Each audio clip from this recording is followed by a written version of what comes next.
I'm starting a new series called Ask Me Anything. This series will be a direct response to questions that you ask me. Today's topic is about the Narcissist's New Relationship. So, let's get started.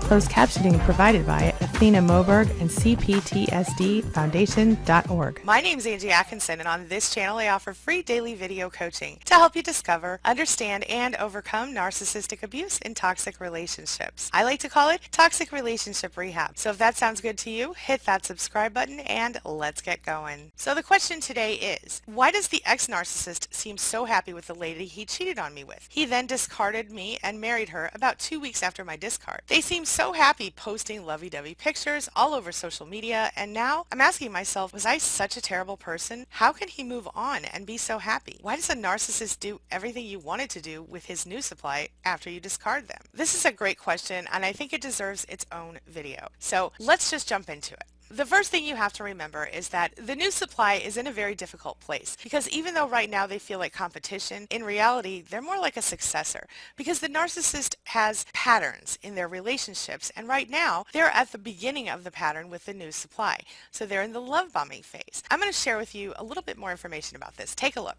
I want you to take a moment to imagine something with me, if you will. You've left your toxic narcissist after so many years of mental and emotional abuse. You're finally starting to breathe again, right? You're finally free of the horrible, selfish energy that the narcissist carries around with him or her, and you feel like you're a brand new person. Life is just starting to get really, really good.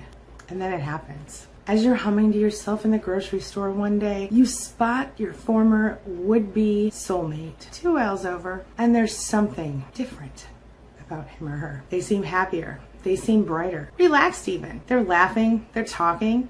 They're even being charming.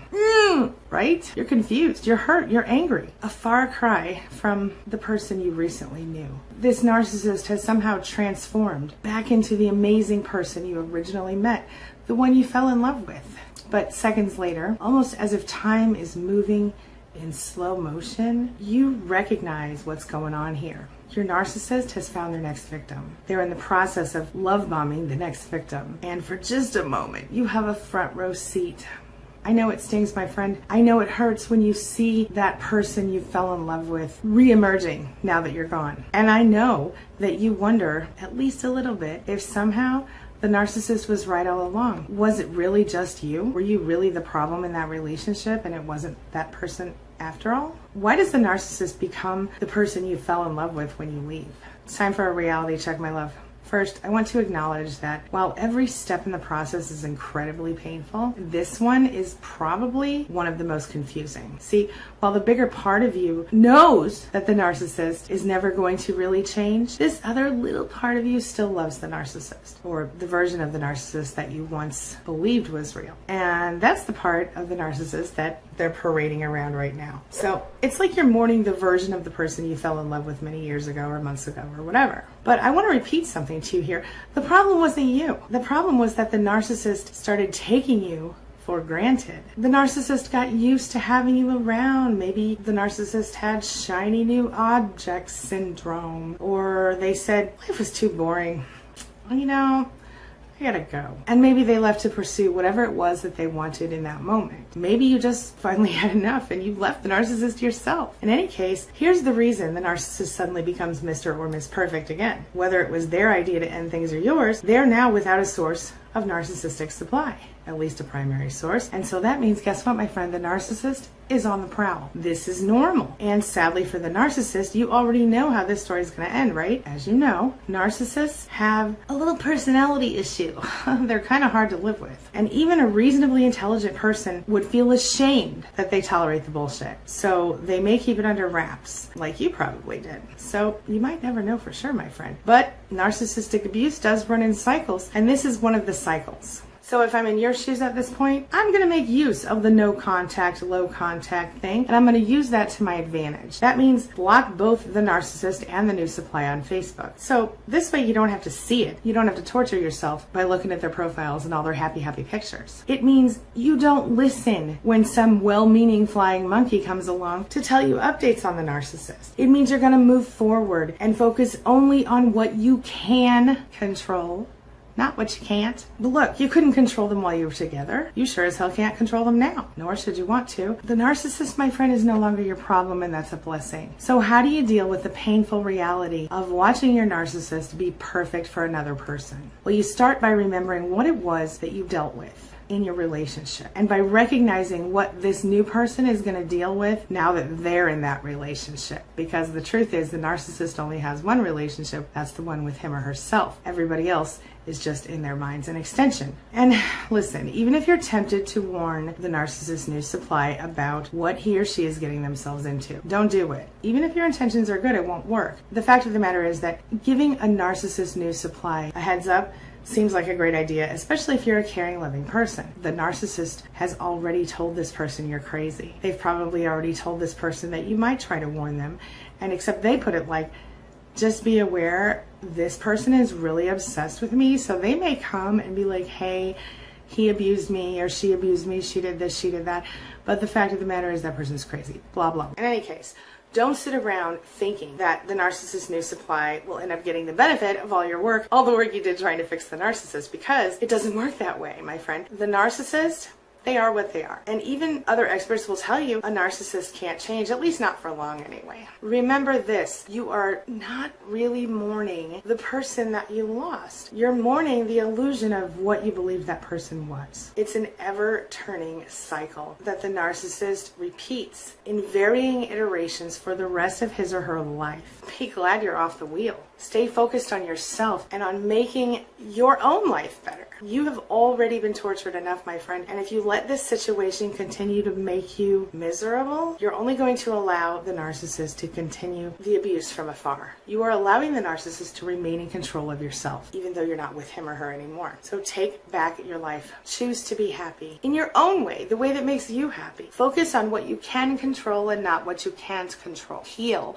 and release the anger. As one of my beautiful span members once said, work on your healing and the layers of anger will soon disappear. One of the hardest things for this person was mourning the illusion of the perfect relationship, the one that we all want to believe. Letting go of that, she said, was a huge step for her. So I want you to remember, never compare yourself to another supply, a new supply, an old supply, unless you do so in order to feel sorry for him or her, because I'm sure if you bother to look, which I hope that you don't, you will see the narcissist's pattern doesn't change. This is a pattern that you're thankfully no longer subjected to in your life. This is a pattern that is painful for anyone who goes through it, on the receiving end, of course. Don't do yourself the disservice of trying to think that the new supply is somehow better than you.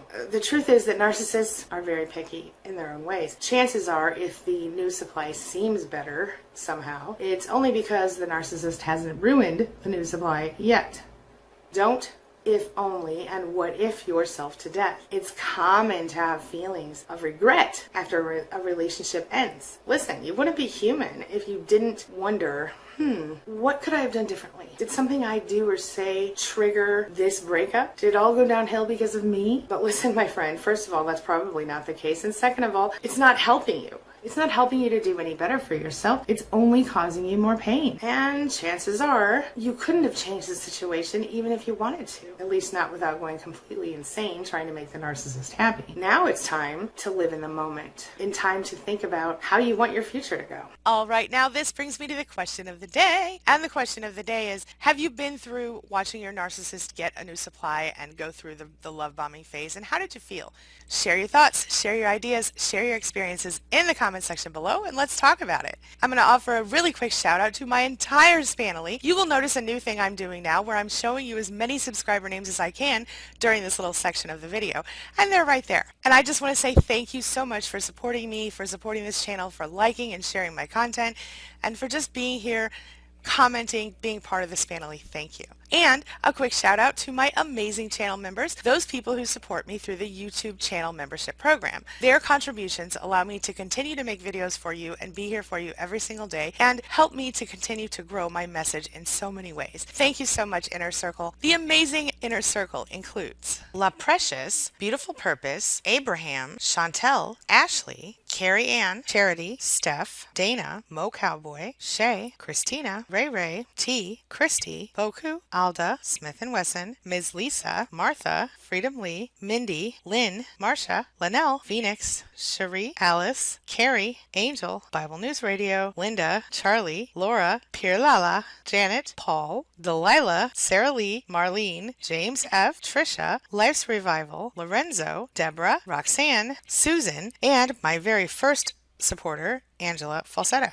Thank you. Again, I just want to say thank you so much for hitting that join button. Your support really does mean a lot to me. Again, thank you so much. All right, that's all I've got for you right now. But as always, thank you so much for being a part of my day and a part of my life. And hey, thanks for letting me be a part of yours. It really does mean a lot to me. Now, before I go, make sure you take a look at the videos I'm leaving for you right there and right there.